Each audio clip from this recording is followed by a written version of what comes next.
වීරියක් උපදිනවා. චිත්ත වීරියක් පහළ වෙනවා. ඒ ප්‍රීති වේගය අපට කියා නිම කළ නැහෙන තරම් විස්තර එකක්. විපස්සනාව තුළ හිත සංසුන් වෙනකොට මේ විපස්සනාව තුළ సంతානය අපට මේ ලෝකයේ කිසිදුම වස්තුවක් පිළිබඳව ආධ්‍යාරය කරන්න හිත් පහළ වෙනවා අඩුයි. එනම් ලෝක සත්වයා සංසාරයේ මේ වැළපීම් සහිත දුක්ඛ දෝමනස සහිත සංසාර ගමනක ඇලී වෙලී ගැලී මුලා වී වාසය කරන්නේ. අනිච්චානුපස්සී විහෙරති කියන බුද්ධ වචනේ නැති නිසා අනිත්‍ය සංඥාව බැහැර කරලා ලෝකේ ජීවත් වෙන අයට කවදාවත් සතුටක් ලබන්න බෑ. නිත්‍ය සංඥාව බැහැර කරලා ජීවත් වෙන්න පුළුවන් වුණොත් ලොකු සැපයක් විඳින්න පුළුවන්. එහෙනම් අනිත්‍ය සංඥා භාවෙන්තෝ භික්ඛවේ විහෙරති. අනිත්‍ය සංඥාව භාවිතා කරමින් මහණෙනි වාසය කරන්ට මේ අනිත්‍ය සංඥාවෙන් වාසය කරන භික්ෂුව කොයි වගේද? බොහොම සුවපත්දායක බොහොම සැනසිලිදායක సంతානයක් ඇතුව කෙලෙස් නින්දෙන් අවදි වෙමින් වාසය කරනවායි කියලා බුදුරජාණන් වහන්සේම උපදෙස් දුන්නා. ඒ නිසා මේ පින්වත් උපාසිකාවරු යෝගීවරු අපි හැමෝම කෙලෙස් වසඟයටපත් වෙලා කෙලෙස් නින්දේ අපි භජනය වෙන්නේ. මේ సంతානී 1500කට අධික කෙලෙස් ධර්ම වලින් පිරීලා පවතිනවා. නිත්‍ය සංඥාවෙන් සුඛ සංඥාවෙන් ආත්ම සංඥාවෙන් ඉන්නේ. එනිසා වචනයක් කතා කළද නිත්‍ය සංඥාවේ වචනේ පුරාම තියෙනවා. සිතුවිල්ලක් පහළ කළත් ඒ සිතුවිල්ල පුරාම තියෙන නිත්‍ය සංඥාව. යම්කිසි කායික වශයෙන් සිවිරියව පැවැත්වීමක් ක්‍රියාවක් කළත් ඒ පූර්ණ ක්‍රියාව තුලම තියෙන නිත්‍ය සංඥාව. නිත්‍ය සංඥාව වැඩි තියෙනකොට සුඛ සංඥාවත් ආත්ම සංඥාවත් කියන මේ සංඥා ද්වයම එකට එකතු වෙනවා.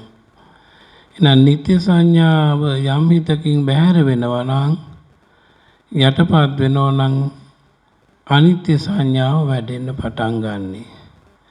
ඒ අනිත්‍ය සංඥාව වැඩෙනකොට ආත්ම සංඥාව යටපත් වෙනවා. ආත්ම සංඥාවත් යටපත් වෙනකොට සුඛ සංඥාව යටපත් වෙලා දුක්ඛ සංඥාව පිළිබඳ වැටහෙන්න පටන් ගන්නවා. අන්න ඒ යෝගියාට පුළුවන්කම ලැබෙනවා බුදුරජාණන් වහන්සේ වදාළ අමෘතය වළඳන්ට. අමෘතය වළඳන්ට ලැබෙනවා. අමෘතය වළඳනවා කියන්නේ නිවනනේ. නිවන ස්පර්ශ කිරීම. නිවන ස්පර්ශ කිරීම සඳහා විපස්සනා මාර්ගය තරම් විදසුන් වැඩිම තරම් තවත් නම් මාර්ගයක් නැති බවයි බුදුරජාණන් වහන්සේ පෙන්වුවේ. ඒ නිසා මේ ශරීරයේ දෙස බැලුවාම අපට අනිත්‍ය සංඥාව වඩන්න හොඳට සිත දියුණු වෙනවා, ප්‍රබෝධමත් වෙනවා. අනිත්‍ය සංඥා භාවෙන්තෝ භික්ඛවේ විහෙරති. මහණෙනි අනිත්‍ය සංඥා වඩමින් වාසය කරත්වා කියලා උන්වහන්සේ වදාළා. එහෙනම් අනිත්‍ය සංඥා වඩන්නේ කොහොමද? අනිත්‍ය සංඥා වඩන්නේ කෙසේද? අනිත්‍ය සංඥා වැඩුවම කොහොමද මේ సంతාන පිළියෙල සකස් වෙන්නේ කියලා දැනගන්න පුළුවන්. භාග්‍යවත් බුදු පියාණන් වහන්සේ අනුදැන වදාළ දේශනාවට අනුව ඉගැන්වීමට අනුව මේ ශරීරයේ පින්වත්නි රූප සමූහයකින් සකස් වෙච්ච රූප පිණ්ඩයක් කියනවා. පඨවි රූපය ආදී වශයෙන් එයත් කොටස් 5කට විතර බෙදී යනවා. සසම්භාර පඨවි ආදි වශයෙන්.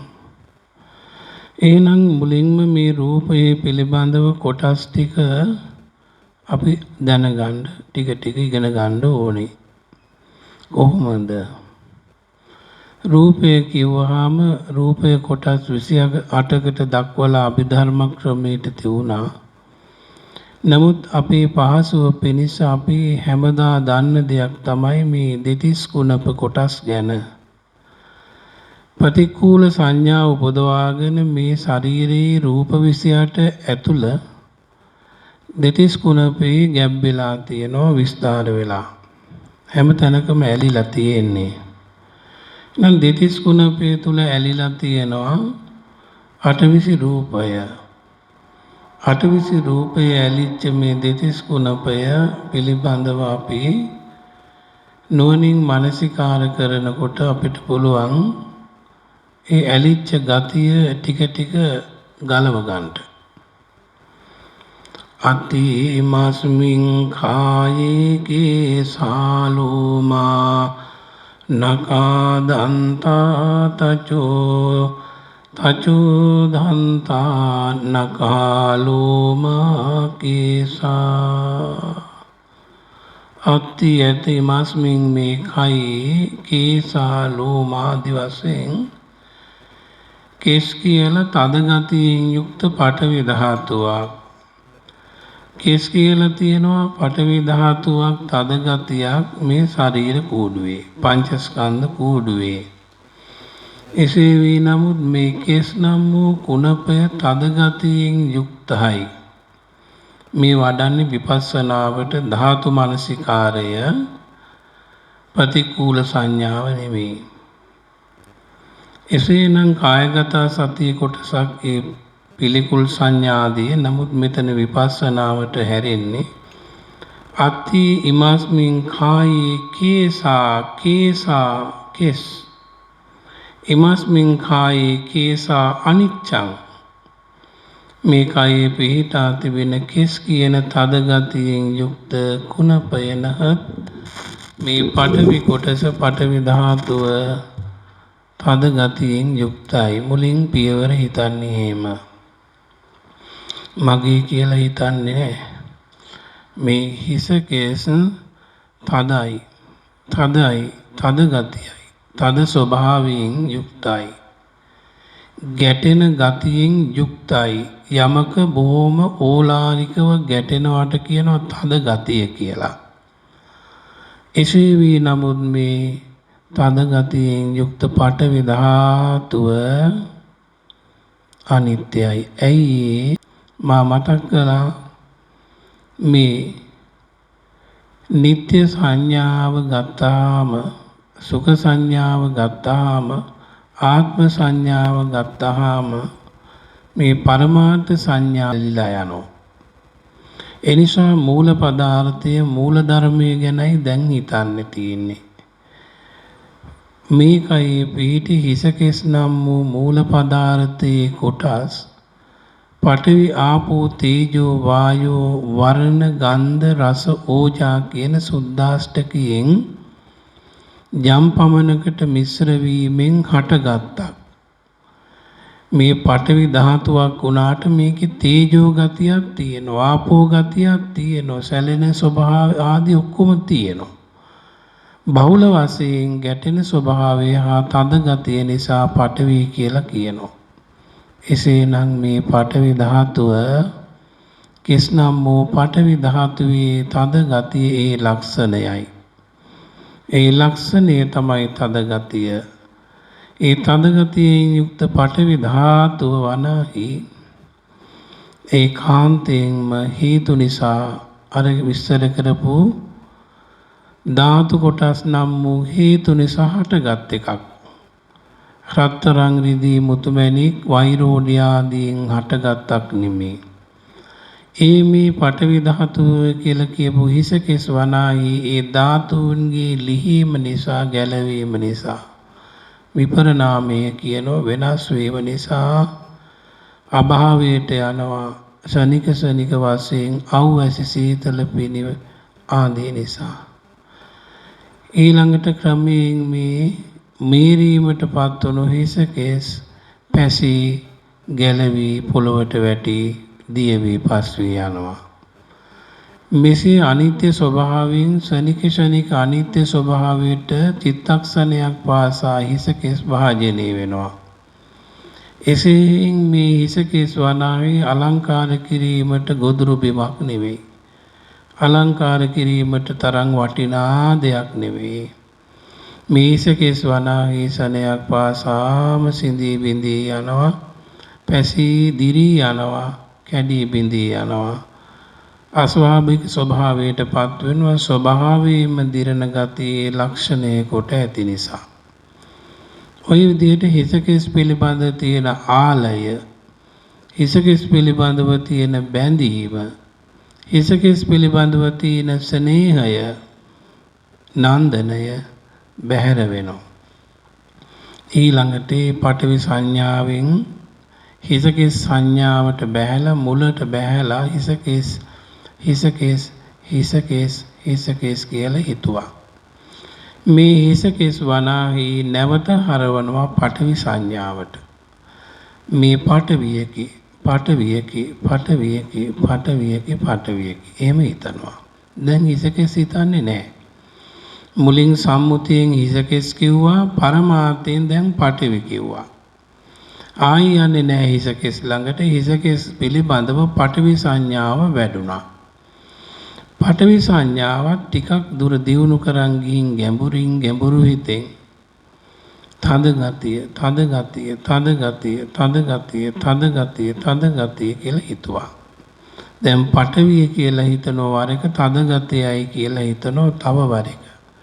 පඨවිය කියලා හිතනවා වර එක, තව වර එක පඨවිය කියලා හිතනවා. තද ගතිය හිතනවා. මේ තද ගතියෙන් යුක්ත මේ පඨවි ධාතුව කැඩෙනවා, බිඳෙනවා, සිඳෙනවා, භාවයට යනවා, විනාශ වෙනවා. මේ විදිහින් පවත්වා ගත නොහැකි කියලා අර මා මතක් කරපු විදියට හිසකෙස් ආදී පිළිබඳව එහාට අරගෙන මේරීමටපත් වෙලා හිසකෙස් පැහැලා ගැලවී පොළොවට වැටි පොළොවට පස්වේ දි รา පත් වුණා. එහෙම මේ පඨවි ගතියෙන් යුක්ත මේ ධාතු කොටහසේ ස්වභාවයක් අර කැඩෙන, සිඳෙන, බිඳෙන, නැසෙන, වෙනසෙන බවයි. ඒක තමයි ඒ තියෙන ස්වභාවය. එබැවින් මේ හිසකෙස් වනාහි නিত্য සැපයෙන් බාහිර වූවක්, නিত্য සැපයෙන් බාහිර වූවක්, අනිත්‍ය වූ ධර්මයෙන් යුක්ත වූවක්. මේ හිසකෙස් වනාහි නিত্য නොවන්නේය, අනිත්‍ය වන්නේය. මේ හිසකෙස් නিত্য නොවන්නේය, අනිත්‍ය වන්නේය. මේ පඨවි ධාතුව අනිත්‍ය වන්නේය. අනිත්‍යයි. අනිත්‍ය සංඥා භික්ඛවේ විහෙරති. මහණෙනි, අනිත්‍ය සංඥාවෙන් හැසිරෙන්න කිව්වේ ඔන්න ඔය හිතට. එහෙමනම් හිස දකිනකොට, හිසකෙස් දකිනකොට අජ්ජත්තංවා බහිද්දා, තමන්ගෙත් අන් අයගෙත් දකිනකොටම හිතන්න ඕනේ හිසකෙස් දිහා දකිනකොට කුමක්ද? පඨවි එච්චරයි. මේ පඨවි සංඥාවෙන් හිතනවා. පඨවි ධාතුව කියලා හිතනවා. පඨවි ධාතුව අනිත්‍යයෝය කියලා හිතනවා. සාදු. එහෙම හිතනවා මානසිකාරයෙන්.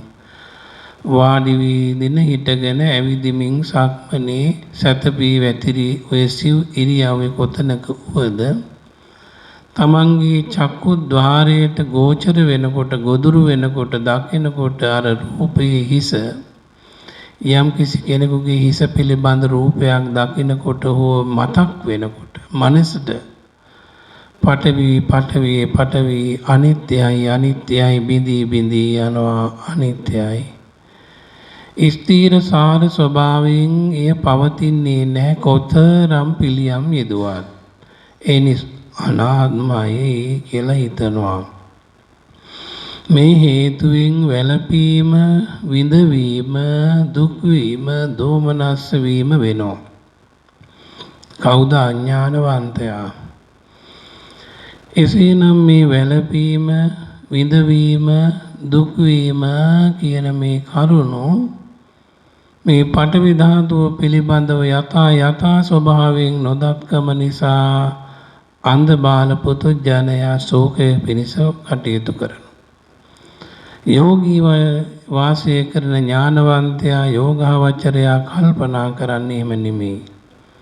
මේ පඨවි ධාතුව වනාහි බිඳී බිඳී යනවානේ අනිත්‍යයි. එහි තියෙන ලක්ෂණය තමයි අනිත්‍ය ස්වභාවය. එනම් වෙනස් වෙන ස්වභාවයෙන් යුක්ත වූ මේ පඨවි ධාතුව අනිත්‍යයි, දුකයි, අනාත්මයි. ඔය විදිහට ගිහින් අපි රූප සංඥාවක් ගන්නටත් පුළුවන්. ඒක කැමැති විදිහකට යොදාගමු. රූපං අනිච්ඡං භික්ඛවේ විහෙරති. රූපය අනිත්‍ය සංඥාවෙන් වාසය කරන්න කිව්වා. එනම් මේ රූප කලාප රූප කොටස් වශයෙන් තමයි මේ තද ගතියෙන් ප්‍රකට රූපය, ඕලාරික රූපය අපිට පෙන්වන්නේ.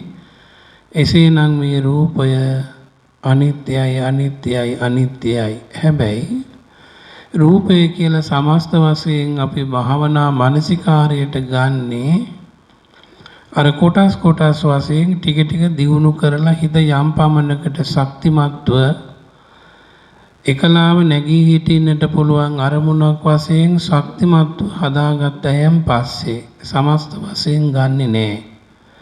මුලින්ම අර කොටස් වශයෙන් අරගෙන රූපය අනිත්‍ය වශයෙන් සලකන්නේ කොටස් දියුණු කරගෙන. ඒක පහසුවක් වෙනවා.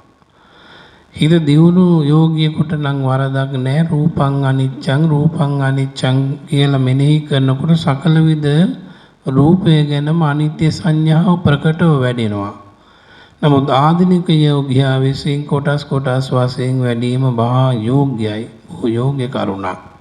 තෙනිසායි ගැන සලකාගෙන මේ පින්වත් ඔබ හැමදෙනාම මේ කය පිළිබඳ තියෙන ආත්ම ග්‍රහණය, මම මගේ කියන සක්කාය දෘෂ්ටිය යටපත් කර ගැනීම සඳහා අවශ්‍යම කරන උතුම් උපාය තමයි අනිත්‍ය සංඥාව. එනම් අපි බොහෝසෙම රූපයට ඇලුම් කරනවා, මේ කයට ඇලුම් කරනවා කියන්නේ ඒකටනේ. එනිසා මුලින්ම ඒ රූපය පිළිබඳව, කය පිළිබඳව, එව නැත්නම් පංචස්කන්ධය පිළිබඳව තියෙන ඇලීම අඩු කර ගැනීම සඳහා රූපස්කන්ධය පිළිබඳව අපි ටිකෙන් ටික කොටස් වශයෙන් විභජනය කරලා බෙදලා අනිත්‍ය සංඥා, දුක්ඛ සංඥා, අනාත්ම සංඥා වඩමින් වාසය කරමු. සාදු සාදු සාදු. එසේනම් මේ විදියෙන් සිහි කරමු. මේ කයි පිහිටියා වූ කෙසනම් කුණපය වරණ වශයෙන් පිළිකුල්ය පිහිටි තැන් වශයෙන් පිළිකුල්ය මේ පිළිකුල් සහිත කෙසනම් කුණපය තද ගතියෙන් යුතු බැවින් පඨවි ධාතුවේකි. මේ පඨවි ධාතුව වනාහි බිඳී බිඳී සිඳී යන බැවින් අනිත්‍යයෝය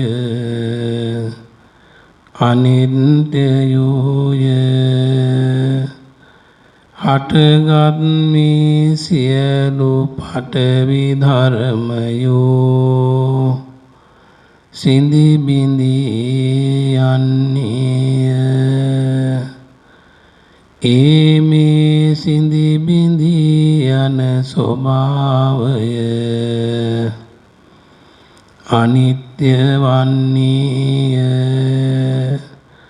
අනිත්‍යයෝය නැවීම් පිළින් ඇති කරවන හේින්ද ස්ථිරව නොපවතින බැවින්ද විපරිණාමීය ස්වභාව කොට ඇතිහින්ද අනාත්මයෝය දෙවින පිළින බැවින් දුක්ඛ ස්වභාව නැත්තෝය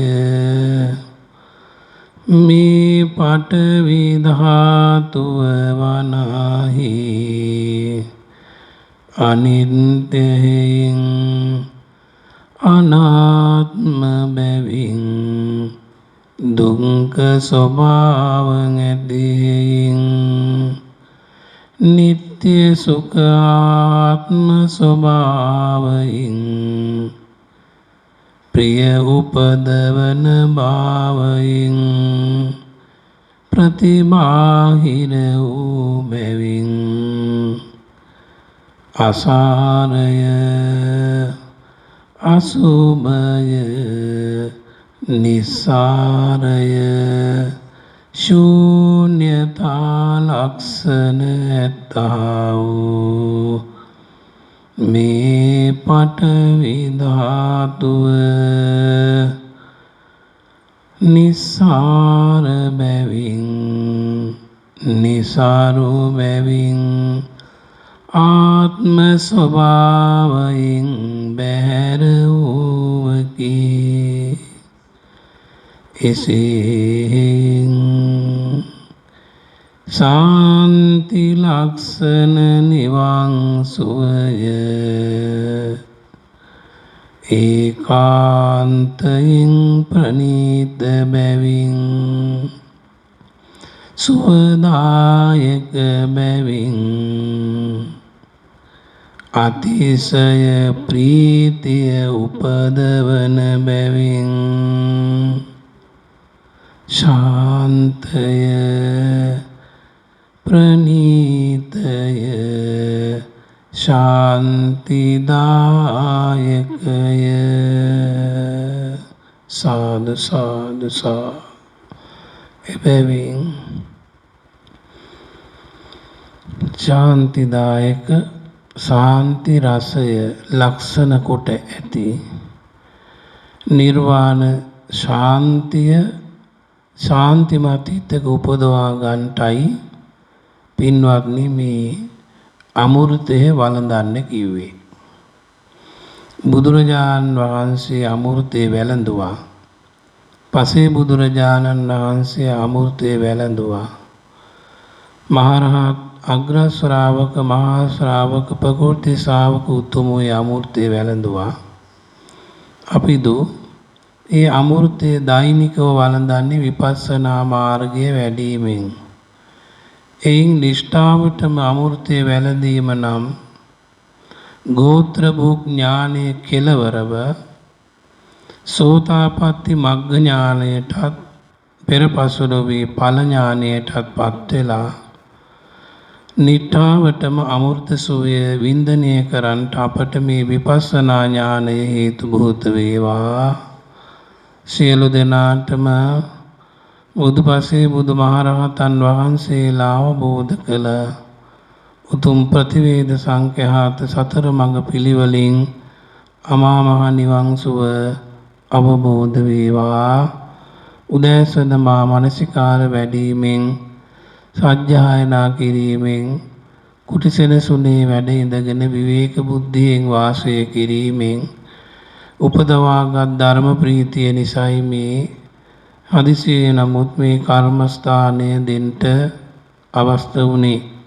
එනිසා යම් මානසිකාරයක් සෙනසුනේ වැඩහිට මා සිද්ධ කළා නම් ඒ ප්‍රීති වේගයේ පස්සද්ධියක් බවට පත් වේවා. ඒ ප්‍රීති පස්සද්ධි ද්වය උපකාර කරගෙන මටත් ශාන්ති ලක්ෂණ නිර්වාණ ධාතු සංඛ්‍යාත උතුම් චතුරාර්ය චතුරාර්ය සත්‍ය ධර්මයන් අවබෝධ වේවා කියලා අපි අදිෂ්ඨානයන් ඇති කරගමු.